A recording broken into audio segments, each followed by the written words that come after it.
नमस्कार, मैं राकेश परमार और आप देख रहे हैं महत्वपूर्ण मुद्दा। महत्वपूर्ण मुद्दे में आज सबसे महत्वपूर्ण विषय था कि ज्ञानवापी पर आर्कियोलॉजिकल सर्वे ऑफ इंडिया का मतलब भारतीय पुरातन विभाग का सर्वे जारी रहेगा। सर्वोच्च न्यायालय ने इस बात की इजाजत दे दी है। हालांकि ज्ञानवापी मंदिर परिसर में जो लोग भी गए हुए हैं उन लोगों को यह समझने में बड़ी हैरानी होती है कि इसमें सर्वे की किस बात की जरूरत है। भगवान नंदी अपने आराध्य को निहार रहे हैं, बीच में हम लोगों ने उसमें दीवार डाल दिया है। भाई तब आप कमजोर थे, तलवार के डर से सलवार खोल लेते थे और दीवार लगा दिया तो क्या हुआ। लेकिन आज आप इस स्थिति में हैं, लेकिन आप फिर भी वही वाली स्थिति में हैं, तो फिर आपका महादेव क्या कर सकते हैं? महादेव आपका कुछ नहीं कर सकते, क्योंकि महादेव नपुंसकों का साथ कभी जीवन में दिए ही नहीं है। उन्होंने मर्दों का साथ दिया है और सनातन में मर्दों की कमी है। यह बात मुझे अफसोस के साथ कहना पड़ रहा है, क्योंकि हम जात में बटे हैं। आजादी के समय से ही हमको बांटा गया है, विधिवत क्षत्रिय, ब्राह्मण, भूमियार, बनिया। उससे भी आदमी का मन नहीं थका तो राजनीतिक दल ने हमको भाई बहन, पति पत्नी में बांट दिया। उससे भी मन नहीं थका तो वो ये आदमी बलिया का ठाकुर है तो वो बिहार का ठाकुर है, वो उत्तर प्रदेश का ठाकुर है तो वो पंजाब का ठाकुर है, मैं बांटा। खैर, आप बंटते गए और वो बांटते गए। बांटते बांटते आपकी स्थिति इतनी हो गई कि आपको वो डांटते गए और आप डांट सुनते गए। तो आपके विषय में चर्चा करना अपना तौहीन कराना है। आप पर भगवान भी क्या मेहरबान होगा, हम क्या कह सकते। खैर, आज मामला आया, राहुल गांधी को मोदी सरनेम मामले में सर्वोच्च न्यायालय से फौरी राहत मिली है। सबसे तो पहले समाचार चैनल से लेकर के सोशल मीडिया और कांग्रेस प्रवक्ताओं ने झड़ी लगा दिया है कि वो दोष मुक्त हो गए। नहीं, तनिक ठहरिए, राहुल गांधी अभी दोष मुक्त नहीं हुए हैं। राहुल गांधी को फौरी राहत इस बात की मिली है कि सर्वोच्च न्यायालय ने कहा है कि जब तक अपराध सिद्ध नहीं हो जाता तब तक आपको अपराधी नहीं कहा जा सकता। और ये सामाजिक न्याय है, ये न्याय का पहला आयत है। जब तक कोर्ट कन्विक्टेड नहीं कहे आप मुजरिम नहीं है, आप अपराधी नहीं है, आप विचाराधीन हैं। और मामला चूंकि गुजरात हाई कोर्ट में साबित हो चुका है कि आप दोषी हैं, गुजरात हाई कोर्ट ने आपको आदतन अपराधी बोला है कि आप कानून तोड़ने वाले हैं। इस टिप्पणी को सर्वोच्च न्यायालय कहां तक लेगी, किस आधार पर लेगी, उस पर क्या निर्णय आएगा, यह भविष्य के गोद में है। लेकिन एक बात यहां पर मैं जरूर कहना चाहूंगा। हरियाणा का एक मंत्री विधायक होता था गोपाल कांडा, जिसने एक एयर होस्टेस के आत्महत्या के लिए जिम्मेदार ठहराया गया था। मैं नहीं कहता, स्थानीय पुलिस ने कहा था, जिला न्यायालय ने कहा था, उच्च न्यायालय ने कहा था। अब सर्वोच्च न्यायालय ने उन सब बातों को झुठला दिया। राहुल गांधी का मामला इसलिए ज्यादा व्यापक असर कर रहा है क्योंकि राहुल गांधी एक देश के बड़े नेता हैं, विपक्ष के नेता हैं और देश के सबसे बड़े पुरानी पार्टी के पूर्व राष्ट्रीय अध्यक्ष रहे हैं। आज अगर कांग्रेस को अपने दम पर प्रधानमंत्री बनाने भर की बहुमत मिल जाएगी तो निर्विवाद और निस्संदेह राहुल गांधी ही प्रधानमंत्री बनेंगे। उनके तरफ से हो सकता है राहुल गांधी ना बन पाए अपने तरफ से, अपने वजह से जो वजह उनके माताजी पर था वो राहुल गांधी पर भी है, वो एक अलग मुद्दा है। मैं राहुल गांधी की व्यापकता, बड़प्पन और उनके बड़े होने की बात आपके सामने कह रहा हूँ। 2004 से राहुल गांधी लगातार सांसद है, करीब करीब 19 वर्ष तो हो ही गया। 19 वर्ष में आदमी वयस्क हो जाता है। अगर राहुल गांधी जिस साल में सदस्य बने थे लोकसभा के, उस साल में अगर कोई बच्चा जन्मा होगा तो 2024 में मतदान देगा लोगों को संसद विधायक बनाने के लिए। उनका अनुभव यह बताता है। मैं यहां 2-3 बातों का उल्लेख आपके सामने करूंगा। सबसे पहले, कानून का फैसला आया है तो कानून पर चर्चा करते हैं। मित्रों, मैं अज्ञानी आदमी हूं, नासमझ आदमी हूं, मुझे बिल्कुल समझ नहीं, अनपढ़ गवार मूढ़ हूं मैं। तो मेरे मन में एक प्रश्न आएगा कि भाई आखिर वो जो जिला न्यायालय के न्यायाधीश थे, उच्चतम न्यायालय के जो न्यायमूर्ति थे, उन लोगों ने किस बिना पर राहुल गांधी को सजा सुनाया था? और ये जो न्यायमूर्ति हैं यहाँ पर सर्वोच्च न्यायालय में, इनको ऐसी क्या चीज दिख गई जिसमें राहुल गांधी निर्दोष हो गए, या राहुल गांधी, गोपाल कांडा और भी कोई जो लोग होते हैं। चूंकि दो नाम मैं बार बार इसलिए ले रहा हूं कि व्यापक असर डालने वाला नाम है, सबको मालूम वाला नाम है, सबके जीवन में रहने वाला नाम है। राहुल गांधी का तो कम से कम वही है। अब सवाल है कि आईपीसी वही है, सीआरपीसी वही है, भारतीय दंड विधान वही है, 1860 वाला हमारा कानून जो भारत का संविधान का मतलब जो भारतीय दंड विधान लगा हुआ है वो 1860 वाला वही है, उसमें कोई फेरबदल नहीं हुई है। तो फिर जिला न्यायाधीश ने कौन सा विधान पढ़ा, कौन सा संविधान पढ़ा, उच्च न्यायालय ने कौन सा विधान संविधान पढ़ा, और सर्वोच्च न्यायालय ने कौन सा विधान संविधान पढ़ा जिससे वो डिफर कर जाते हैं। यह मामला तो निश्चित तौर से चिंताजनक है। इधर कुछ दिनों से सर्वोच्च न्यायालय के सर्वोच्च निर्णयों पर अगर आप समीक्षा करेंगे तो आप पाएंगे कि सर्वोच्च न्यायालय कई बार अतिरेक का शिकार हुआ है या आश्चर्यजनक रूप से फैसले दे रहा है। नरेंद्र मोदी जिस तरह से अनुमान से अलग काम करने के लिए जाने जाते हैं, जैसे राष्ट्रपति मुर्मू राष्ट्रपति बनेंगे, यह बात मोदी के अलावा किसी के दिमाग में नहीं है। जब अचानक नाम आया तो हर राजनीतिक पंडित आश्चर्य में था। राष्ट्रपति उम्मीदवार पर मैं भी 2-4 चैनलों पर था। हमारे से पत्रकार ने पूछा, भाई परमार जी आपको ये बात की आकलन थी? मैं बोले देखिए बड़ा ईमानदारी से मैं बोल रहा हूं कि यह आकलन तो मोदी के अलावा और किसी के दिमाग में नहीं है। शायद मोदी को कब दिमाग में ये भी नहीं कहा जा सकता। उसी तरह से जो सर्वोच्च न्यायालय ने कई निर्णय दिए हैं वो उसका आकलन तो सर्वोच्च न्यायालय के दिमाग में कब आए, यह सोचने वाली बात।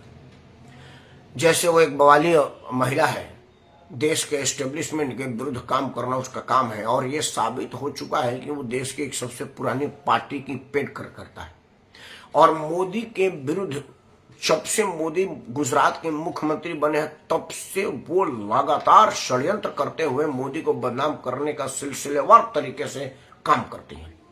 चाहे वो गुजरात दंगे के मामला को एक अलग छवि और अलग क्लेवर देने का काम हो, जिसमें यह साबित हो रहा हो कि नरेंद्र मोदी जानबूझ के गुजरात दंगा कराए हों, या और भी कई मामले हो जिसमें मोदी भाजपा और इस तरह के राजनीतिक सोच रखने वाले पार्टियों को बदनाम कराने का निर्णय, बदनाम कराने का काम किया है।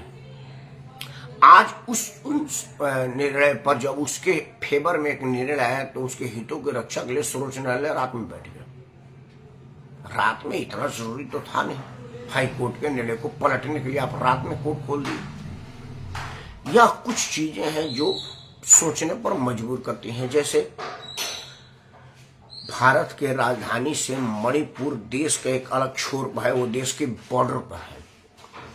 एक छोर पर मणिपुर है। हमारे मुख्य न्यायाधीश महोदय को मणिपुर की पीड़ा दिख गई, दिखनी भी चाहिए। हर भारत का आमो खास मणिपुर से दुखी है, मणिपुर में हुए घटनाओं से परेशान है। लेकिन मैं अब तक हैरान हूं कि हमारे मुख्य न्यायाधीश महोदय को बंगाल नहीं दिखा, बिहार नहीं दिखा, राजस्थान नहीं दिखा। ये 2 दिन पहले हुआ नूह मेवात नहीं दिखा।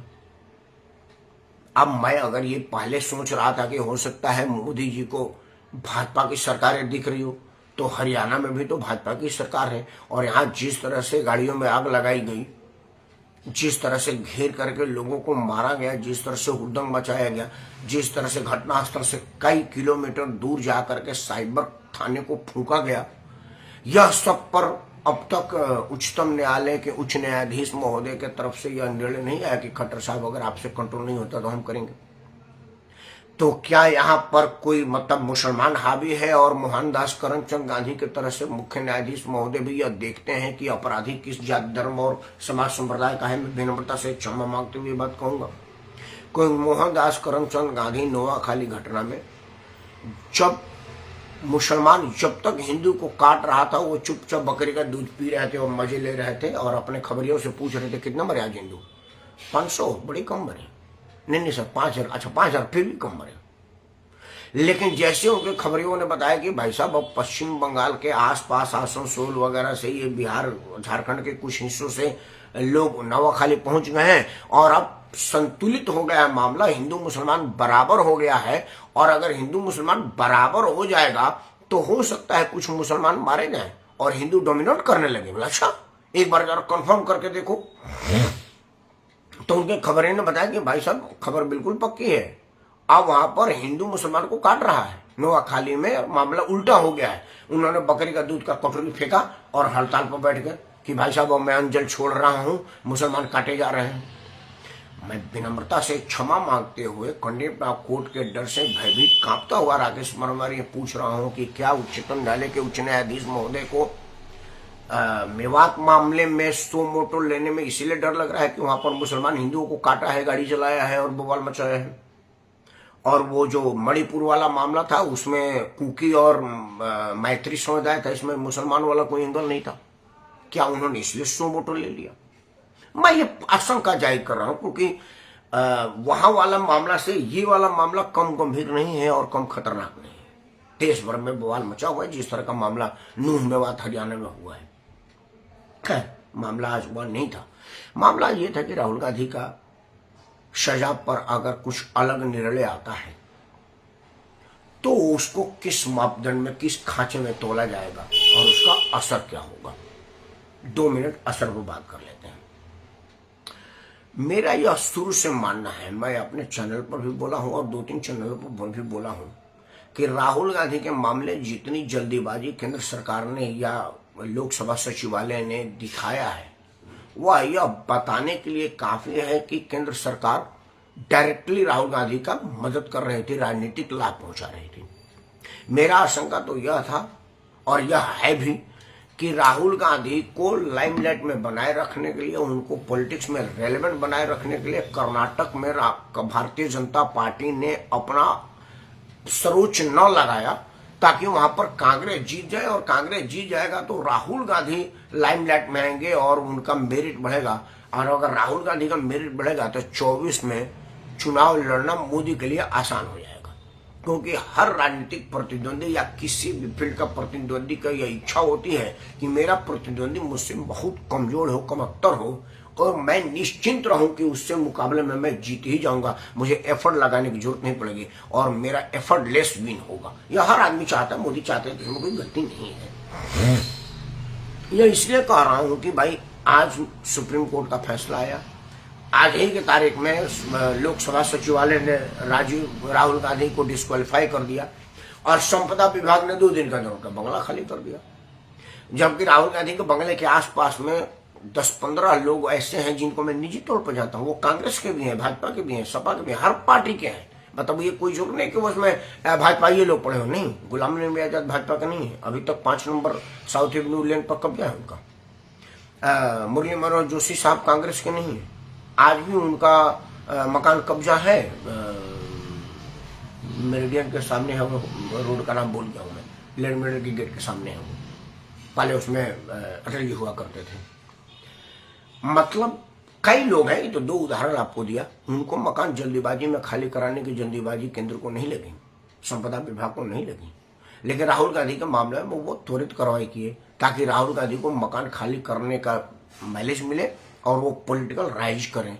पॉलिटिकल राइज करेंगे तो बाकी जो अपोजिशन है, जो 2024 में मोदी के विरुद्ध लामबंद हो रहा है, उसमें राहुल गांधी का कद बढ़े और राहुल गांधी नेता बनने की दावेदारी पेश कर सकें। और अगर वो नेता बनने की दावेदारी पेश करेंगे तो विपक्ष बिखरेगा, क्योंकि कोई एक आदमी ऐसे आदमी के साथ नेतृत्व के अंदर कैसे चुनाव लड़ना पसंद करेगा जो 19 साल के राजनीति में कुछ भी नहीं कर पाया, या ऐसा कोई नहीं। और विपक्ष के लोग कोई संत महात्मा तो है नहीं, दानी धर्मी तो है नहीं कि वो सीट दान करने के लिए आए हैं। सबकी अपनी अपनी महत्वाकांक्षा है और सबकी अपनी अपनी इच्छा है। प्रधानमंत्री बनने की दबी जुबान में मन में ख्याल है, तो वो क्यों ना करना चाहे। तो इन सब चीजों को देखते हुए ये चीजें होगी। दूसरा बात कि अगर राहुल गांधी बेदाग निकल आते हैं तो कांग्रेस अपनी दावेदारी छोड़ेगी नहीं और राहुल गांधी उनके नेता के नेतृत्व में चुनाव लड़ने की बात करेगी, और उसको करना भी चाहिए, क्योंकि जो इंडिया जो गठबंधन बना है, इंडिया गठबंधन में जितने 36-37 दल हैं वो सब अपने अपने कोटरी में है, मतलब अपने अपने क्षेत्र में। जैसे अरविंद केजरीवाल दिल्ली में और पंजाब में, ममता बनर्जी पश्चिम बंगाल में, नीतीश कुमार बिहार में है, और मतलब जो सारा लोग है वो अपने अपने क्षेत्र में है। लेकिन कांग्रेस ही एक ऐसी पार्टी है जो कश्मीर से कन्याकुमारी तक उसके संगठन के लोग हैं और कार्यकर्ता हैं, और चुनाव लड़वाने, चुनाव का परिणाम बदलवाने और मोदी के विरुद्ध जो एंटी इनकम्बेंसी है उसको भुनाने का मादा रखते हैं। तो राहुल गांधी इतनी संगठन क्षमता और अपने संगठन शक्ति के बल पर क्यों ना अपने आप को आगे करें, और क्यों ममता बनर्जी को आगे करें, क्यों केजरीवाल को आगे करेंगे, क्यों नीतीश कुमार को आगे करेंगे। तो यह दावेदारी बढ़ेगी, और ये दावेदारी बढ़ेगी तो संगठन में क्लेश बढ़ेगा, और क्लेश बढ़ेगा तो मोदी को डायरेक्ट फायदा होगा। यही चीज है। लेकिन इन सब के बाद राजनीतिक उद्देश्य की प्राप्ति मोदी का चाहे जो रहा हो, सर्वोच्च न्यायालय निर्णय देने के लिए इस तरह की निर्णय क्यों देती है, क्या विचार जरूर करिएगा। कई फैसले सर्वोच्च न्यायालय के चिंता करने पर मजबूर कर देता है। हमारे देश में भगवान को गाली दे सकते हैं, कुछ नहीं होगा, लेकिन कोर्ट पर विवाद उठाएंगे तो कंडेम का कोर्ट होगा। कंडेम का कोर्ट करना मेरा कोई उद्देश्य नहीं है। मैं विद्वान न्यायाधीशों से विनम्रता से क्षमा मांगते हुए मैं उम्मीद करता हूँ कि स्वतंत्र न्यायपालिका सम्मानित न्यायपालिका बने, और हर आदमी उसको सिर झुका के उसके निर्णय पर कोई प्रश्न ना लगे, कोई इब्बर ना लगाए। ऐसी कोई आदर्श स्थिति की उम्मीद में मैं राकेश परमार आप सबको सादर प्रणाम करता हूँ। लोकतंत्र का विजय हो, लोकतांत्रिक मूल्यों की विजय हो, देश के लोकतंत्र के सभी खंड, न्यायपालिका, कार्यपालिका, विधायिका और पत्रकारिता अपने अपने क्षेत्र में स्वतंत्रता से, निर्भीकता से काम करें। तब तक आप इस बात का मॉनिटर करें और तटस्थता से मॉनिटर करें, तभी जाकर के ये संभव होगा। जय हिंद, वंदे मातरम, भारत माता की जय।